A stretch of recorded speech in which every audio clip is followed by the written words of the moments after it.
Welcome to this week's Workplace series.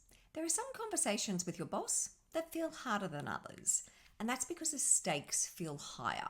It might be that you're wanting more flexibility. Perhaps you're bored and you're looking for more. Or you might be thinking about that you need a job on the side. Or you're thinking about exiting the organization entirely. And in all those situations, the question isn't just what do you say? The question is, should you say anything at all? Because not every boss is going to support you. Some will help, some might hesitate, and some will try and shut the conversation down entirely. And so this is where people often get it wrong because they assume that honesty is always the best policy without stopping to think about the relationship, the context, and therefore the likely consequences of the conversation. Now, I learned that the hard way years ago when I was working in corporate. I told my boss that I was thinking about that next career move internally. And now I thought I was being transparent and proactive, but it backfired. Their response was, well, that doesn't work for me. And then they tried to block all my internal career moves. Now, compare that to someone else that I worked with. They knew that they wanted to leave corporate to start a consulting firm. They quietly got everything set up on the side whilst still doing their day job.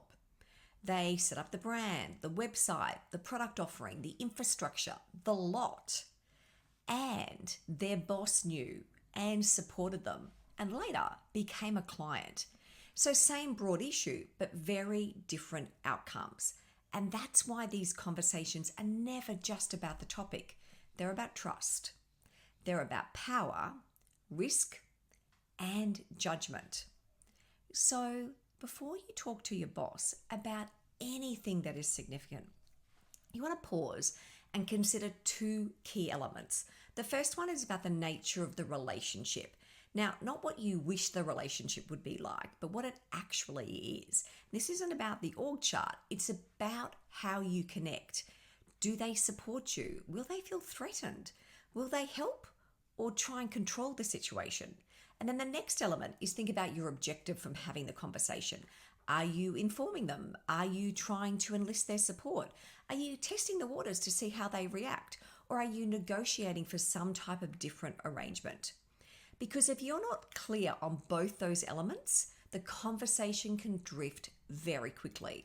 And when the conversation topic is sensitive, that drift can be dangerous. So I'll give you a practical way to think about this. And there's 4 common scenarios that we're going to explore. And in each of those scenarios, the approach that you take is going to be different. Firstly, if you're planning on exiting. Now, be careful, because if there's a conflict of interest, any competitive overlap, or work in an area that could be tied to sales or intellectual property, you need to think several steps ahead. Don't assume that you're going to get a long runway. Some people hint that they're leaving and they're going to be shown the door immediately. So you want to be prepared. You want to protect relationships, always stay professional, keep that integrity intact and choose your timing in terms of having the conversation carefully. And once that conversation happens, follow up formally. You want to keep it respectful. Secondly, if you're perhaps thinking about having a second role or a side hustle, know the rules before you speak to your boss. A lot of people want extra incomes, or it might be new skills or a pathway into something different. And that's perfectly understandable. But that enthusiasm that you have doesn't override what's in your contract. So read the fine print. Check whether there's any conflict of interest clauses, whether there are things that'll prevent you using, their equipment. You want to keep things clean and that separation clean. So if you need to get approval, do it properly and raise it very clearly, what you're doing, and make sure it's not compromising your current performance. Now, element 3, and this is if you're looking for more flexibility at work. You've got to build a case, not a plea. Don't just walk in and say, I want to work differently. Be ready to explain how it's going to work, what you're asking for, why it matters, how you'll still get the work done, and also what are the benefits for your boss, for your team, and for the organization. Remember, this is a negotiation, and the stronger the case that you put forward, the stronger the likelihood of success. Now, the 4th element, what do you do if you're bored? Now, you don't just walk in and tell your boss that you're bored, because that can sound entitled, it can sound disengaged, and it can sound negative. A better approach is to frame it as growth. Talk about where you can contribute more, where you are seeing that your skills might be being underutilized, or projects that you've observed that you might be able to step into and help. You want to talk about how you can add value, because that shifts the conversation from complaint to opportunity, and that's a much smarter place to start. So if you're preparing for any of these types of conversations, remember, the right conversation at the wrong time with the wrong framing can hurt you. But when you have that right conversation and it's handled well, it opens doors and it keeps the relationship intact.